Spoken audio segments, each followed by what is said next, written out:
मृदा निर्माण के कई कारक हैं। मृदा निर्माण की प्रक्रिया में कई तत्व सहायक होते हैं। उसमें सबसे पहला तत्व है मूल शैल, जनक शैल, अर्थात कहीं पर चट्टानें आग्नेय शैल 3 प्रकार की होती हैं, ये आप जानते हैं, आग्नेय शैल और साथ ही sedimentary rocks, igneous rocks, sedimentary rocks और मेटामॉर्फिक कायांतरित शैलें।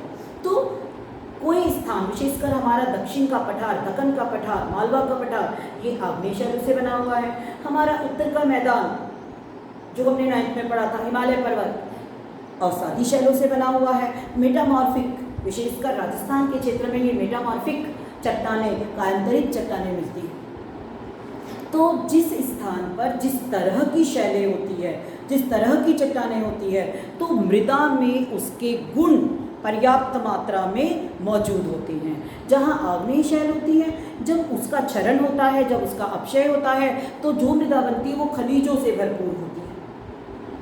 तो विशेषकर मूल शैल हमेशा वहाँ की मौलिक शैल, मूल शैल क्यों कहा गया? क्योंकि ये लावा से निकलने के कारण जो ज्वालामुखी विस्फोट होता है और आंतरिक भाग से जो लावा बाहर निकलता है, उसके कारण ये बनती है, इसलिए इसको मूल शैल कहा जाता है, जनक शैल कहा जाता है। दूसरा है आपका जलवायु।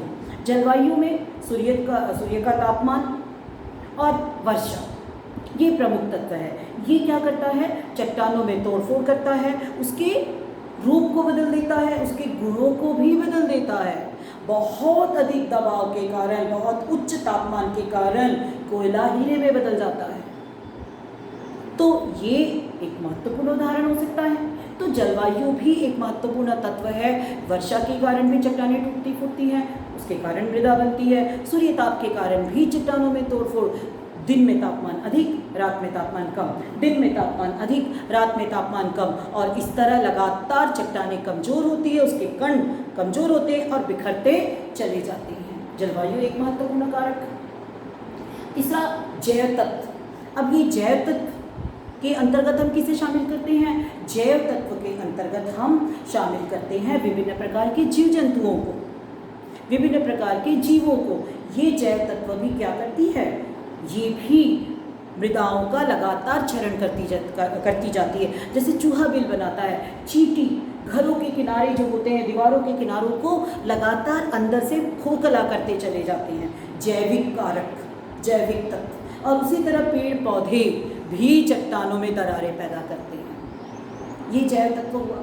अब इसके बाद है आपका वनस्पति। वनस्पति एक बहुत बड़ा कारक है, हालांकि इसे हम जैव तत्व के अंतर्गत ले सकते हैं। जंगलों, जहाँ जंगल होते हैं, जंगलों की मृदा बहुत उपजाऊ होती है, क्योंकि लगातार पेड़ पौधों के मृतावशेष और जीव जंतुओं के अवशेष मृदा में मिलते चले जाते हैं। अब एक और महत्वपूर्ण तत्व है, जैव तत्व में जीव जंतु और वनस्पति हम एक साथ मिलाकर लिख सकते हैं। तो 3 पॉइंट हुए। पहला क्या हुआ? मूल शैल, दूसरा आपका जलवायु, तीसरा जैविक तत्व। अब चौथे पे हमारे स्थलाकृतिक बनावट। आपने देखा होगा ऊंचाई से नीचे की ओर प्रवाह होता रहता है, चाहे जल का हो, मृदा का हो या चट्टानों का हो। तो स्थलाकृतिक बनावट भी मृदा निर्माण को प्रभावित करती है। उदाहरण के लिए उत्तर का मैदान स्थलाकृतिक बनावट के कारण ही बना। हिमालय से आने वाली नदियों ने लगातार चट्टानों को तोड़ फोड़ करते हुए उसके महीन कणों में बदलते हुए उत्तरी मैदान की रचना की, विशाल उत्तरी मैदान की रचना की। ये स्थलाकृतिक बनावट का उदाहरण है। अब समय, लगातार धीरे धीरे मृदा निर्माण की प्रक्रिया बहुत धीमी होती है। 1 सेंटीमीटर मृदा को बनने में हजारों साल लग जाते हैं।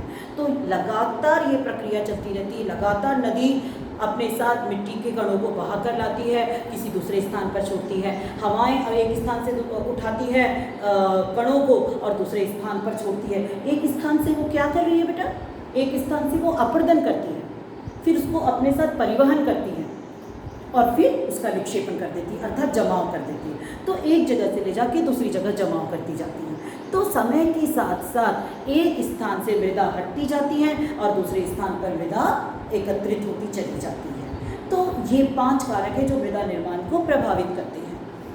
अब इसके बाद मृदा के प्रकार के विषय में मैंने आपको असाइनमेंट दिया था, आप इसे बहुत अच्छे से करेंगे और जो भी समस्याएं हैं वो मुझे पूछेंगे उसके विषय में। Thank you.